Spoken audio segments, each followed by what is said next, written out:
네, 오늘은 여호수아 2장 말씀 가지고 함께 나눌게요. 여호수아 2장 1절부터 15절까지입니다. 여호수아 2장 1절부터 15절까지입니다. 하나님 말씀을 받습니다. 제가 봉독해 올립니다. 눈의 아들 여호수아가 시딤에서 두 사람을 정탐꾼으로 보내며 이르되 가서 그 땅과 여리고를 엿보라 하며 그들이 가서 라합이라 하는 기생의 집에 들어가 거기서 유숙하더니 어떤 사람이 여리고 왕에게 말하여 이르되 보소서 이 밤에 이스라엘 자손 중에 몇 사람이 이 땅을 정탐하려 이리로 들어왔나이다. 여리고 왕이 라합에게 사람을 보내어 이르되 내게로 와서 내 집에 들어간 그 사람들을 끌어내라. 그들은 이 온 땅을 정탐하러 왔느니라.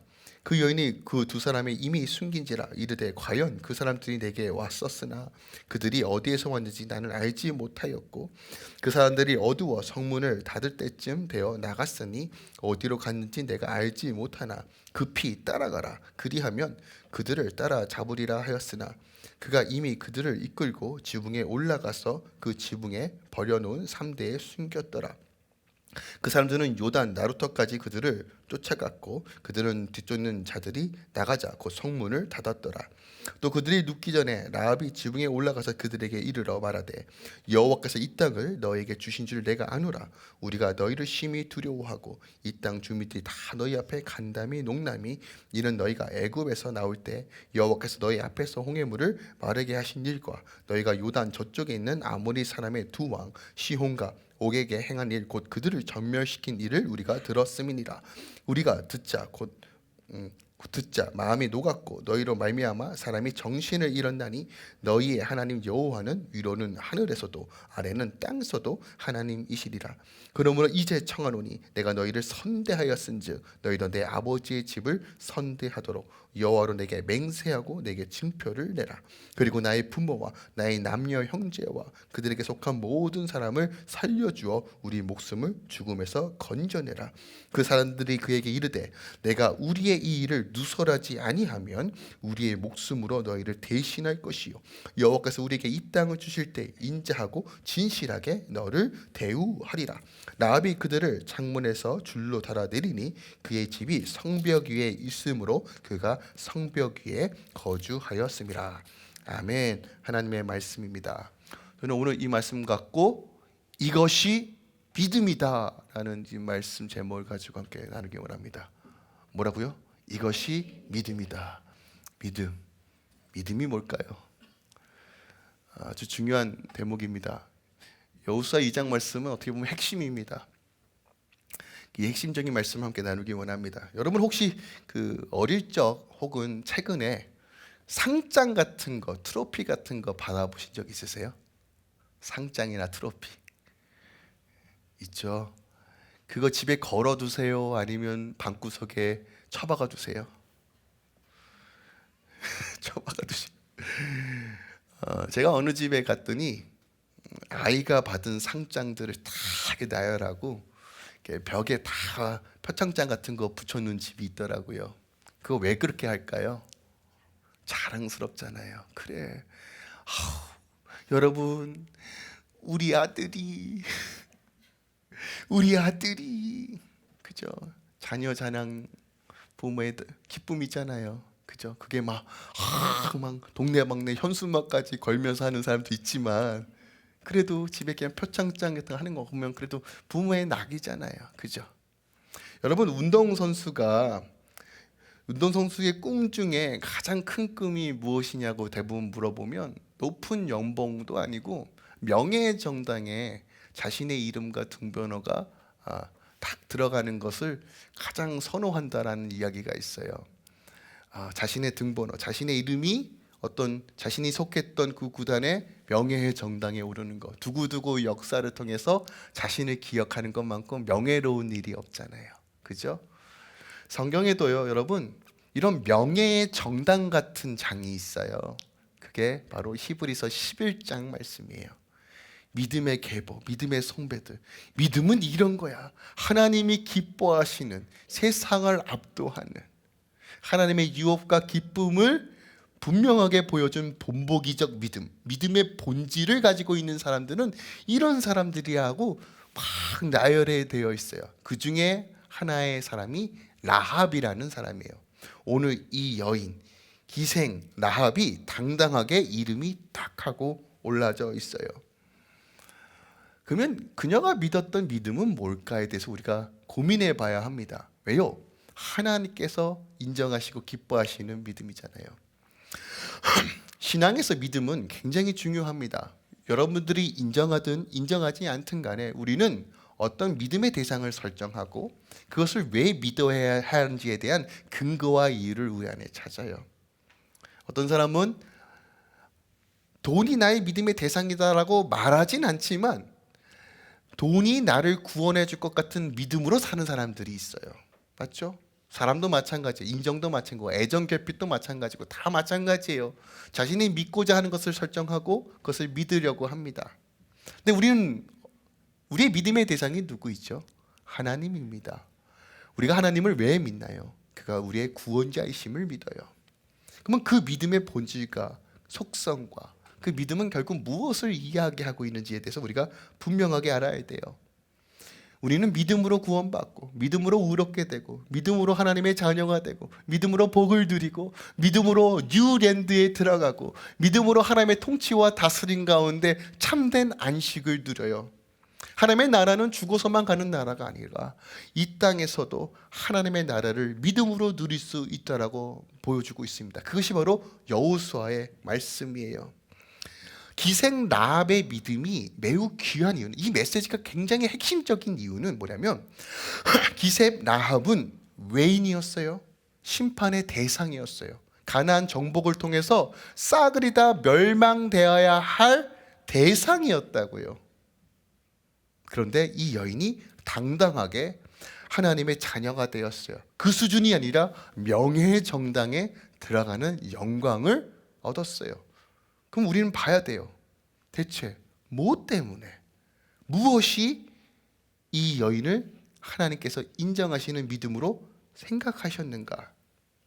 그리고 이 여인의 믿음과 삶을 우리 삶 가운데 이게 조명해 보면서 지금 하나님께서 우리에게 요구하시고 주시고 원하시는 것이 무엇인지를 확인해 볼 수 있다는 거예요. 자, 본문 말씀으로 들어가 보겠습니다. 1절에 보니까요. 자, 이젠 배경이 확 하고 바뀌어요. 1장에서는 여호수아 1장에서는 이제 준비 과정 속에서 우리가 이제 요단강을 건너자라는 것이 메인 포커스였어요. 그런데 2장에서는 이제 정탐꾼을 보내는 포커스로 바뀝니다. 눈의 아들 여호수아가 시딤에서 두 사람을 정탐꾼을 보내며 이르되 가서 그 땅과 여리고를 엿보게 하매 그들이 가서 라합이라는 기생의 집에 들어가 거기서 유숙하더니라고 말합니다. 자, 두 명의 스파이를 보냅니다. 여러분 혹시 생각해 보셨어요? 왜 여호수아가 두 명만 보냈지? 자, 이 사건 전에 대략 40년 전에 가데스 바네아에서 모세가 12명의 정탐꾼을 가나안 땅에 보내요. 그리고 그들이 돌아와서 무슨 보고를 합니까? 10명은 무슨 보고해요? 우리 안 돼요 하는데 여호수아와 갈렙만 할 수 있습니다 라고 했잖아요. 저는 좀 생각해 봤어요. 여호수아는 그런 경험이 있잖아요. 그래서 아마도 많이 번호해봐야 다 쓸데없다, 두 명만 보내자라고 했던 것 같아요. 제 측직입니다. 그냥 제 생각이에요. 근데 두 명을 보냈어요.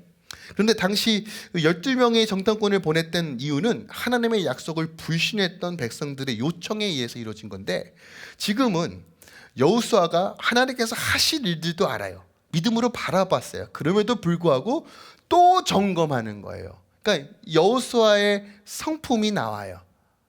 또 점검하고 또 확인하고. 왜 그랬을까요? 정말 잘하고 싶었던 거예요. 저는 이 대목에서 이런 마음을 좀 주셨어요. 여러분, 하나님의 은혜를 받을 때가 있잖아요. 우리가 늘 하나님의 은혜를 받지만 뭔가 강력한 은혜를 약간 그전까지 누리지 못했던 눈물, 콧물, 입술 뭐 이렇게 하면서 주님 내가 살아 역사하시는군요를 경험하는 때가 있어요. 엊그저께도 유스코스타가 마무리됐는데 아이들 은혜 받는 장면 보면서 저도 참 감사하더라고요. 그냥 그런 시즌이 있잖아요. 그런데 특징적인 건 우리가 어떤 부흥회나 어떤 특별 집회 나가서 은혜를 받고 나서 바로 무엇인가 뭘 하려고 하는 사람들이 있어요. 여러분 자중하세요. 왜냐하면 많은 부분에서 우리가 은혜 받았다고 마치 내가 슈퍼 크리스찬이 된 것처럼 뭘 하려고 하시는데 그때 자중하셔야 돼요. 왜요? 은혜 받았다고 막 했다가 그 수습하려고 여러 사람들이 힘들어요. 그러니까 하나님께 컨펌 받고 해야 되는데 여호수아가 그런 케이스예요. 하나님한테 컨펌 받고 확신도 들었는데 한 번도 돌다리를 두드려 버린 거예요. 하나님 어떻게 할까요? 시딤은 요단강에서 대략 한 12km 정도 떨어져 있고 바로 요단강을 건너자마자 여리고성이에요. 그러니까 요단강을 딱 보면 딱 보이는 게 여리고성이에요. 성이 저기 있구나 보이는 거예요. 그러면 여호수아가 왜 여리고성부터 정복하려고 했을까요? 여리고성은 가나안 땅의 가장 중심에 있는 성이에요. 가장 오래됐고 가장 견고한 성 중에 하나입니다. 그러니까 가운데를 정복하는 순간 어떤 일이 벌어져요? 가나안 땅이 딱 갈라지게 되죠. 그러니까 가나안 땅은 부족들이 막 부분 있었던 곳이에요. 그런데 이들이 가운데를 잘라버리면 어떤 일이 돼요? 연합하고 규합할 차단을 이미 막아버리는 거예요. 그리고 가운데를 정복함으로써 요단 동편에 이미 두 지파 반이 머물고 있잖아요.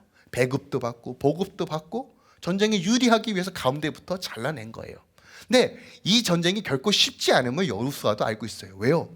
여리고성은 결코 만만한 성이 아니에요. 가장 견고한 성이에요. 가장 강력한 성이고 가장 오래된 성이에요.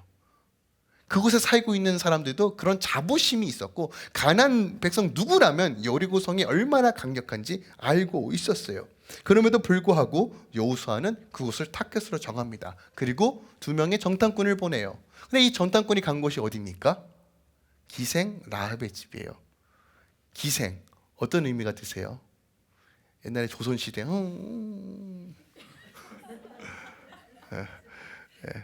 한글 표현에는 기생이라고 표현했는데 원문에 보면 몸을 파는 자예요. 창녀입니다. 그때나 지금이나 몸을 파는 일을 하시는 분들이 제대로 대접을 받지 못하는 게 현실이잖아요. 맞잖아요. 그래서 무슨 의도로 이 두 정탐꾼이 기생의 집에 갔을까에 대해서 여러 학자들의 고민이 있었어요. 그래서 심지어 이것을 조금 미화시키기 위해서 여러 가지 시도를 했지만 결국은 기생집에 간 겁니다. 맞아요. 그러면 왜 갔는지에 대한 우리가 관점이 필요한데 아마도 돈만 있으면 누군지 들어갈 수 있었고 또한 남자들이 가장 많이 출입하는 곳이겠죠. 그러니까 수많은 정보들이 함축되어 있는 곳이 바로 이 기생집이었을 거예요. 그래서 그곳에 간 것입니다. 근데 여러분 생각해 보세요. 3절에 보니까 2장가 3절에 보니까 2절에 보니까 어떤 사람이 여리고 왕에 말하 이르되 보소서 이 밤에 이스라엘 자손 중에 몇 사람이 이 땅을 정탐하러 들어왔다라고 이야기합니다. 여러분 스파이의 미션이 뭐예요? 몰래 들어가서 정탐하는 거예요. 근데 들어가자마자 다 들켰어요. 이건 무슨 일이죠? 들켜버렸어요. 그럼 우리가 좀 몇 가지로 생각해 볼 수 있겠죠. 정탐꾼이 좀 어리숙했거나 아니면 너무 티났거나 그런 거 있잖아요. 와, 쟤는 여리고 패션이 아닌데 어디 패션이야? 이러지 않았을까요? 당시 여리고성의 상태는 어떤 상태였냐면 자, 시딤에서 이스라엘 백성들이 진치고 있다는 소문이 왔을까요? 안 왔을까요? 왔단 말이에요.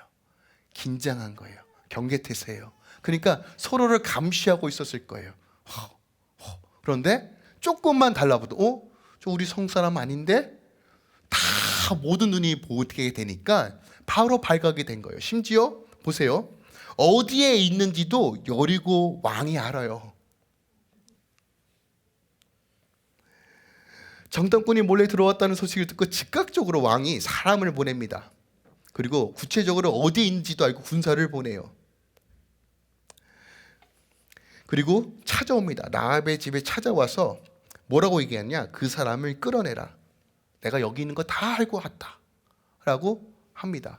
근데 보세요. 4절부터 아주 놀라운 장면이 나오는데 이 여인을 보세요. 이 여인이 당연히 이 여인은 가나안 민족의 사람이고 여리고성의 주민입니다. 그럼 어떻게 해야 돼요? 여기 있어요. 잡아가세요. 왜요? 지금 만약에 숨겨둔 것을 걸리면 어떻게 돼요? 죽는 거예요. 여자는 사람 취급을 했던 때가 아닙니다. 이 여자만 죽나요? 가족이 몰살당할 수도 있는 상황이에요. 절대정명의 순간이에요. 생명을 담보로 지금 이 여인이 뭘 선택합니까? 몰라요? 거짓말을 합니다. 자, 문맥상 보니까 이 여인은 굉장히 담대한 여자예요. 여러분, 운전하시다가 뒤에 경찰차가 찾아와요. 여러분, 심장이 뛰어요, 안 뛰어요? 뛰죠. 아니 뭐 잘못한 것도 없는데 왜 잡는 거야? 이런 경험 있지 않으세요? 그리고 물으면 그냥 세웠대요. 그런 경우도 저는 가끔씩 만나요. 그러면 괜히 잡는 것은 둘째 쳐놓고 경찰차가 지나가는 것만으로도 그냥 뭔가 되게 그렇잖아요. 그죠? 그리고 사람이 거짓말을 할 때 눈빛이 흔들리거나 뭔가 평상시에 하지 않는 행동들을 하잖아요. 그죠? 근데 보세요. 군사가 왔어요. 물었는데 눈 딱 쳐다보고 온 거 맞는데 지금은 없어. 나 그 사람들이 누군지도 몰랐고 보니까 아까 성문 밖으로 나가는 것 같은데 빨리 가봐. 잡을 수 있을 것 같아. 연기를 얼마나 잘해요. 얼마나 능수능란합니까? 자, 이걸 보면서 저는 한 가지를 봐요. 그녀의 이 라합의 삶이 어땠는지가 좀 유추가 돼요. 얼마나 사람들에게 대였으면 자신의 표정을 감추는 것을 얼마나 능수능란하게 할까. 이녀의 아픔이 이 라합의 아픔이 좀 보이더라고요. 그렇게밖에 살아갈 수밖에 없는, 연기를 해야지만 살아갈 수밖에 없는 그녀의 인생이 조금 보였어요. 담대하고, 그리고 거짓말로 이 수색도를 쫓아냅니다. 근데 이 생각을 해봐야 돼요. 이 정탐꾼은 일면식이 없어요. 만나본 적도 없어요. 그런데 이 정탐꾼 이 두 명을 숨기기 위하여 거짓말을 행하고 생명을 담보로 위험한 결단과 선택을 합니다. 그렇다면 우리가 좀 생각해 봐야 돼요. 이 라합이 그렇게 선택할 수 있었던 기준이 무엇이냐는 거예요. 왜 그렇게까지 목숨 걸고 그 일을 선택하고 결정했냐는 거예요. 여러분은 우린 살면서 수많은 선택을 합니다. 그죠? 여러분께서 그것을 선택하는 기준과 그 이유가 무엇입니까? 오늘 이것에 대한 질문도 오늘 본문이 우리에게 가르쳐주고 있는 거예요. 믿음으로 선택한다는 것은, 믿음으로 어떤 것을 기준으로 삼는다는 것은 대체 무엇을 의미하는지도 오늘 본문이 우리에게 가르쳐주고 있다는 거예요. 그렇다면 그녀가, 이 라합이 왜 이런 선택을 했을까요?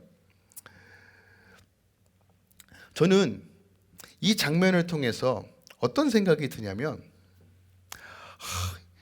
반드시 믿는 구석이 있지 않은 이상, 내가 뭔가 확신에 차 있는 것이 있지 않은 이상 절대로 이런 행동을 할 수 없다는 결론이 나와요.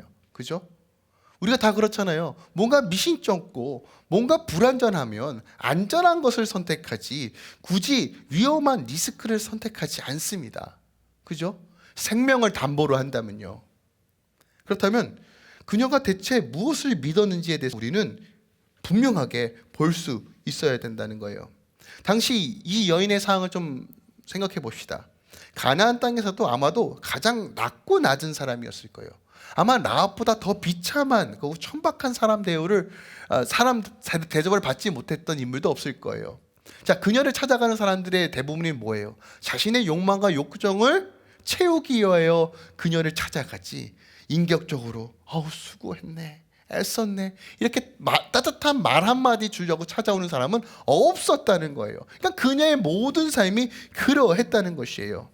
또한 우리가 이 라합이 왜 기생의 일을 했는지에 대한 배경은 몰라요. 하지만 저는 이 본문의 말씀을 통해서 좀 유추해 볼 수 있는 건 뭐냐면, 12절에 13절에 구원의 조건으로 자신뿐만이 아니라 모두 포함시켜요.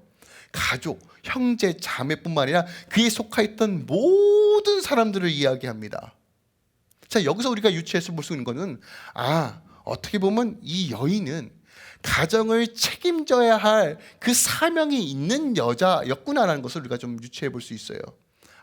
가족을 먹여 살릴 수밖에 없는 그런 상황에 처해 있는 여자구나.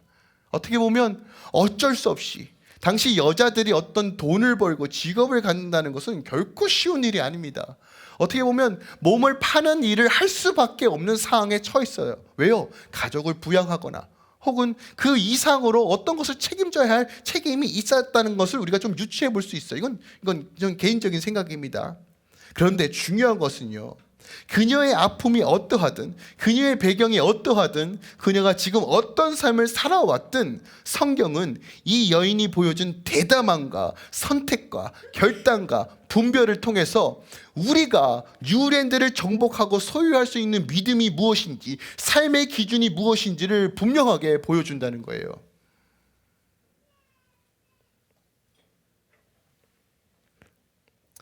지금 이 말씀이 우리에게 너무 필요한 말씀 아닙니까?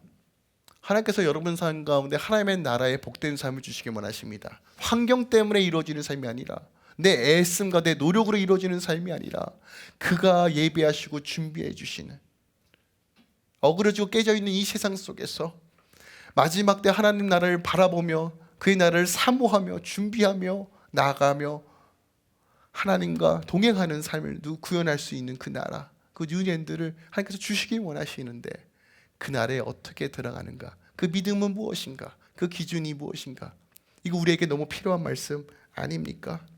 그렇다면 이 라합의 믿음이 무엇인지, 그 선택의 기준이 무엇인지를 좀 살펴보겠습니다. 9절 말씀이에요. 9절에 라합이 이렇게 말해요. 눕기 전에 라합이 지붕에 올라갑니다. 8절에 올라가서 그들에게 물어요. 그리고 말하는데 여호와께서 이 땅을 너에게 주신 줄 내가 안다라고 말해요. 굉장히 놀라운 말이에요. 안돼요. 여기서 안다라는 이 말은 히브리어로 야다라는 단어를 사용해요. 지식적으로 아는 것이 아니라 인격적이고 친밀한 가운데 아는 거예요. 부부 사이의 암을 뜻할 때 쓰는 단어입니다. 그러니까 부부만이 알 수 있는 용어들, 부부만이 알 수 있는 지식들, 그러니까 더 친밀한 자들에게만 알 수 있는 지식을 안다라고 했을 때 야다라는 단어를 사용해요. 근데 지금 이 여인이 내가 뭐라고 얘기합니까? 여호와 하나님이 너에게 이 여리고 성을 줄 것을 내가 알고 있어. 지금 여리고 성이 무너진 상태인가요? 아니에요. 멀쩡합니다. 아주 견고하고 튼튼해서 무너질 기미가 단 하나도 보이지 않는데 지금 이 라합이 뭐라고 얘기합니까? 이미 이 성이 너희 거란 걸 내가 알아. 자, 보세요. 하나님께서 이스라엘 백성들, 아브라함을 택하시고 그의 백성들을 훈련시키고 광야에서 말씀하시면서 주시고 싶었던 믿음이 바로 이런 믿음이에요. 이미 눈에 보이지 않고 이루어진 것 같지 않아도 나는 약속을 성취하는 여호와 하나님이야 라는 거예요. 그런데 하나님의 말씀을 본 적도 없고 소문으로만 들었던 이 여인이 뭐라고 얘기합니까? 내가 알아. 이 가나안 땅을 너에게 주실 거라는 것을 알고 있어라고 고백하는 거예요. 이스라엘 백성들이 얼마나 실패했어요. 가나안 땅을 정복 후에도 왕권이 쓰고 사울이 통치하고 다윗이 통치하고 솔로몬이 통치했지만 결국 어떻게 됩니까? 남북으로 갈라지고 하나님에 대한 불순종, 불신으로 인하여 바벨론과 아수르에게 다 빼앗기고, 그러면서도 하나님 살려주세요 하면 또 건져내시다가 또 망하고, 이런 일들을 비일비재해요. 믿음이 없어서 맨날 하나님께서 약속하신 그 유업을 누리지 못하는 이스라엘 백성들과 정반대로 외인이었고 구원받을 수 없고 가장 천하고 천하며 사람 대접 받지 못했던 그 여인의 입에서 뭐라고 얘기합니까?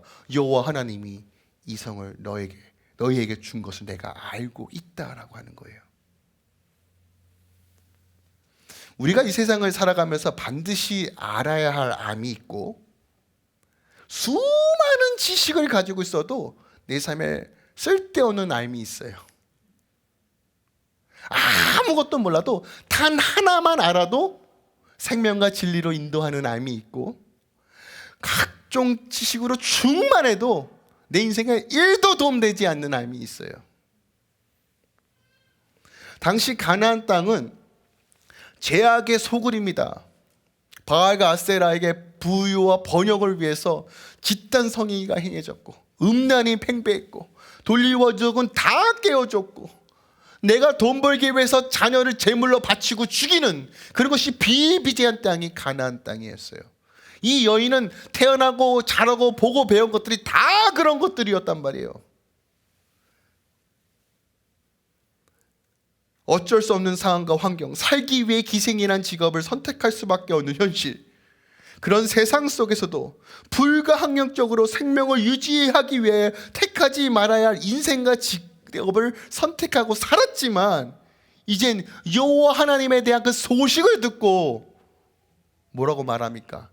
내가 하나님께서 이 가나안 땅을 너에게 주신 줄 내가 안다라고 선포하는 거예요. 여러분, 우리에게 이 암이 필요하지 않겠습니까? 오늘 본문에서 말하고 있는 암은 무엇이에요? 끝이 있다는 거예요. 여리고성이 끝난다는 거예요. 우리에게 필요한 암은 무엇이에요? 주님 다시 오셔서 이 세상이 끝난다는 암이에요. 여러분, 이 암이 필요하지 않겠어요? 세상은 영원하지 않습니다. 다시 말씀드립니다. 세상 영원하지 않아요. 반드시 주님 오실 것이고 세상은 하나님의 심판 가운데 깨어질 것이에요. 왜요? 다시 회복하시기 위해서 하나님께서 그거 하실 거란 말이에요. 마지막 때를 아는 거, 마지막 때를 준비하는 암이 우리에게 필요하지 않겠어요? 그리고 이 여인이 가지고 있던 암이 뭐예요? 하나님이 하시면 된다는 거예요. 이런 삶이 우리를 생명으로 인도하는 겁니다. 여러분, 어떤 환경에 있든 우리 주 예수 그리스도가 생명이고 구원이십니다. 그것을 알고 깨닫고 더 친밀한 가운데 거하면 우리는 다시 일어날 수 있는 거예요. 오늘 이 라합의 믿음이 바로 그것을 보여주고 있는 것입니다. 극한 상황 속에서도 이 여인은 하나님이 누구인지 알았어요. 가나안 땅을 심판하시고 그 땅을 이스라엘 백성에게 주실 것을 알았어요. 오늘날 우리 안에 많은 실수 중에 하나는 내가 하나님을 안다고 말하면서도 너무 두리뭉실해요. 아니요, 기억하세요. 하나님을 아는 것이 생명이고 하나님의 뜻을 분별하는 것이 우리가 지금 선택해야 될 기준이라는 거예요. 이 암이야말로 하나님의 백성으로 택함을 받은 중요한 시작점이 된다는 거예요. 또한 오늘 본문을 통해서 그렇다면 그녀의 삶의 믿음의 시작이 어디서부터 시작됐는지를 알 수 있어요. 10절에 보니까 보세요. 이는 너희가 애굽에서 나올 때 여호와께서 너희 앞에서 홍해물을 마르게 하신 일과 너희가 요단 저쪽에 있는 아모리 사람과 두 왕 시온과 옥에게 행한 일, 곧 그들을 전멸시킨 일을 우리가 들었음이라라고 해요. 구체적으로 알아요. 하나님께서 무엇을 행했는지 다 알고 있어요. 홍해물을 가르고 너희들이 전투 속에서 여호와께서 승리케 하셨다는 것을 내가 알고 있다라는 거예요. 로마서 10장 17절이죠. 믿음은 들음에서 나는 거예요. 여러분, 들으셔야 돼요.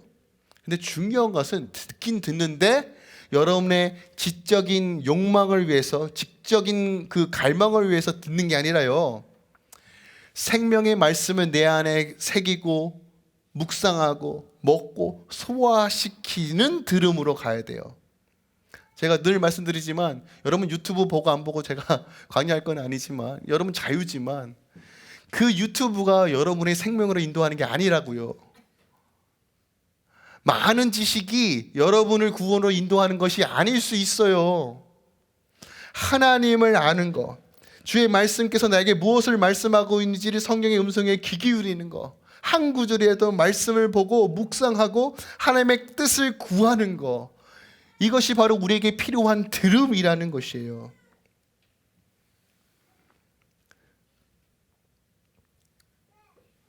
또한 이 여인의 믿음의 근거가 어디에 있냐면 9절과 11절에서 우리가 찾을 수 있는데, 9절 볼게요. 우리가 너희를 심히 두려워하고 이 땅 주민들이 다 너희 앞에서 간담이 녹았다라고 표현하고요. 11절에 보니까 우리가 듣자 곧 마음이 놓았고 너희로 말미암아 사람의 정신이 잃었대요. 여호와에 대한 소식을 듣고, 자, 가나안 땅에 있는 모든 사람들, 나라고 얘기하지 않고 우리라고 얘기합니다. 주위 사람들이 다 어떤 반응이 보입니까? 벌벌벌 떨고 있어요. 근데 라합과 그 사람이 다른 점이 무엇이냐? 벌벌벌 떨면서도 가나안 사람들은 무엇을 선택합니까? 그래도 싸워보자예요. 여호와 하나님 와봐, 우리가 싸울 거야 라고 해요. 그래, 두렵지? 에이, 내가 소문일 거야. 겁주지 마.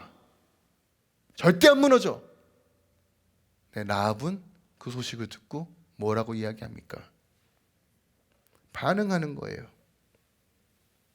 당시 전쟁은 어떤 군사력이나 어떤 병력을 많이 갖고 있어서 승리한다고 생각하지 않고요, 자신이 믿는 신과 신들의 전쟁이라고 생각했어요. 그래서 전쟁이 이기면 우리 신이 이겼다라고 얘기했어요.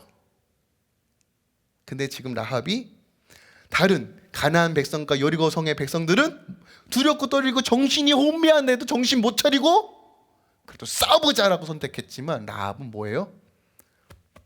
나는 여호와를 믿겠다.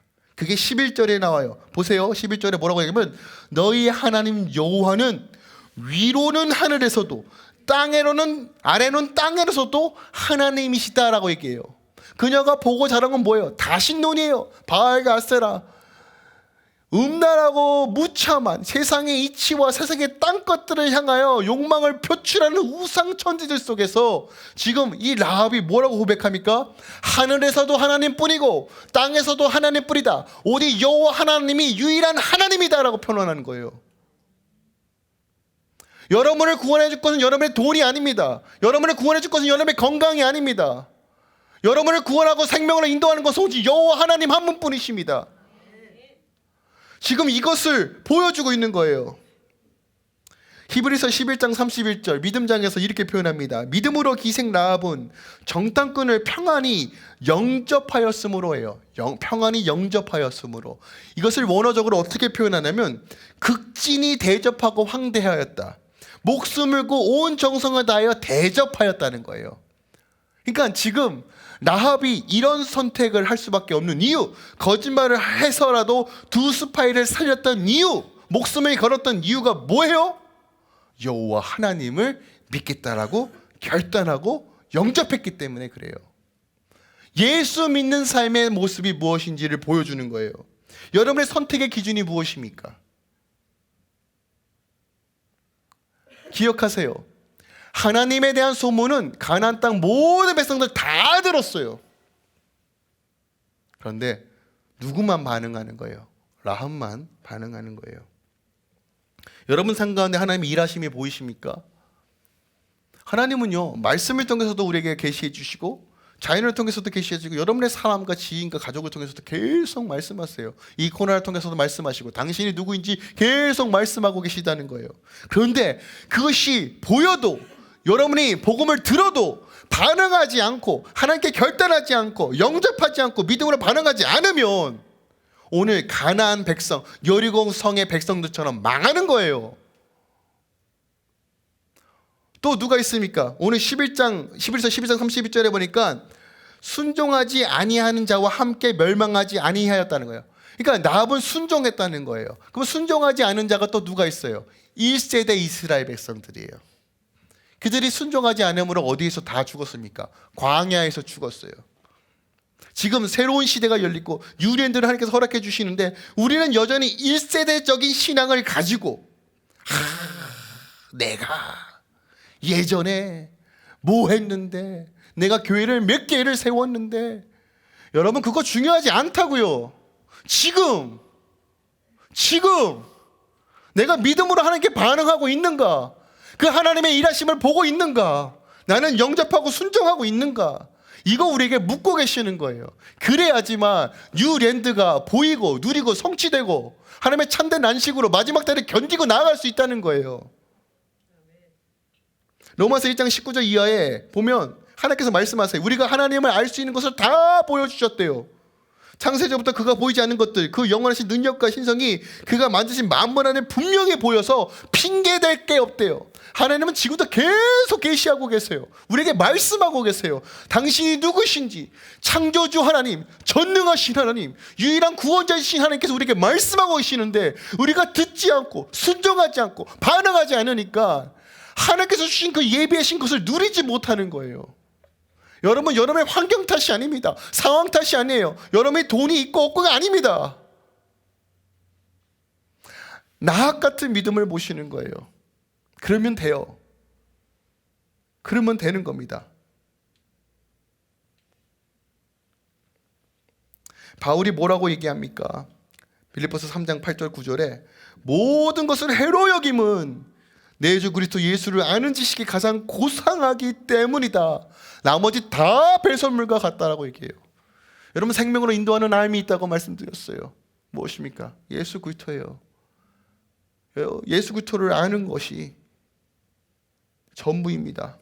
여러분의 시선을 생명해 주신 예수께 고정하십시오. 돈에 미치지 마시고요.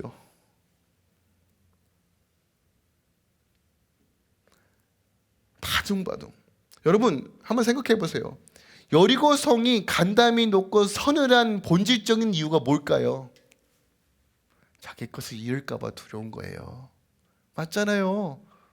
야, 이 성이 무너지면 내 집은, 내 자녀는, 내가 모아놓은 이 펀드는, 모아놓은 비자금은 이거 어떡해? 그게 아니고요. 그게 여러분의 삶을 지탱하고 구원하는 게 아니라고요. 하나님을 두려워하고 하나님을 바라보고 그 주위의 환경과 분위기 속에서도 하나님의 그 말씀을 붙잡은 거예요. 아, 진짜 하나님 살아계시는 가를 본 거예요. 라합은 다른 사람과 다르게 반응한 거예요.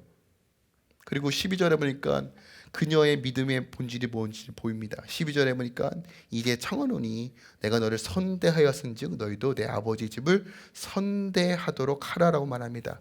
여기서 말하는 선대는 헤세드란 단어예요. 여러분 잘 알고 있는 단어예요. 이 헤세드란 단어가 해석하기가 참 어려워요. 그러니까 참 어려운 하나의 단어로, 하나의 의미로 해석하기가 굉장히 어려워요.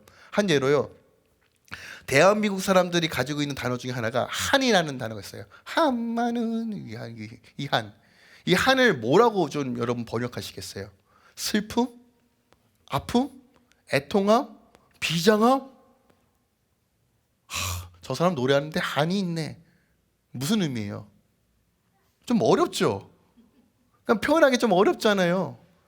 그런 단어와 같다라고 생각하시면 돼요. 헤세드가. 그런데 보편적으로 헤세드를 우리가 어떻게 이해하냐면 강한 자가 약자를 향한 충성된 사랑이에요.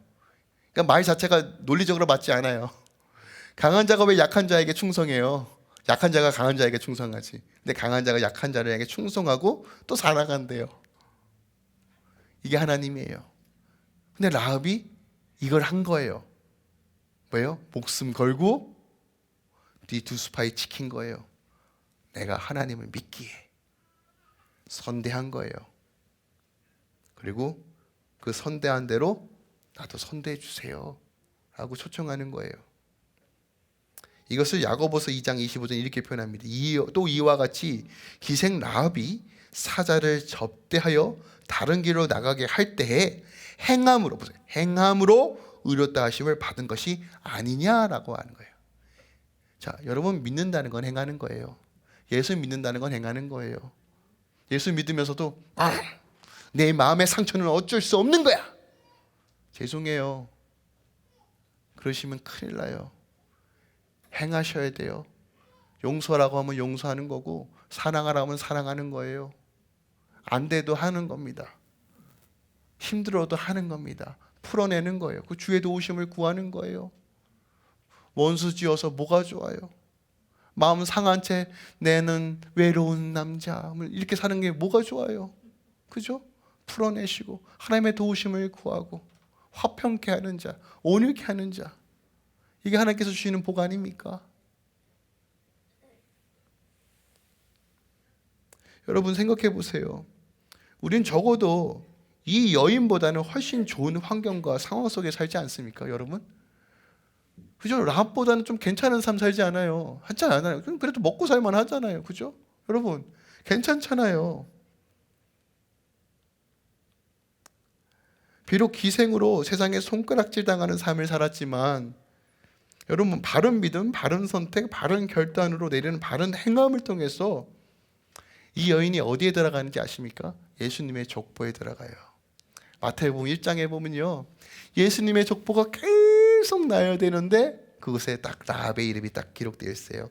마태복음 1장 5절 6절이에요. 보세요. 살몬은 라합에게서 보아스를 낳고 보아스는 롯에서 오벳을 낳고 오벳은 이새를 낳고 이새는 다윗 왕을 낳았느냐라고 해요. 라합이 누구랑 결혼합니까? 살몬이랑 결혼해요. 여러분, 예수님의 족보를 보면 좀 희한한 게 많아요. 보면 좀 일반적이지 않습니다. 여러분, 혹시 누군가를 영웅을 만들려면 어떤 이야기가 들어가야 돼요? 좋은 이야기가 돼야 돼요. 그랬더니 막 업적들 막 선한 일들만 가득 채야 되는데, 딱 예수님을 소개하는 족보부터 뭐가 문제가 생겨요? 라합은 기생이고요. 여러분, 유다와 다말이 결혼해서 애를 낳아요. 근데 다말은 유다의 며느리예요. 이건 무슨 콩가루 집안입니까?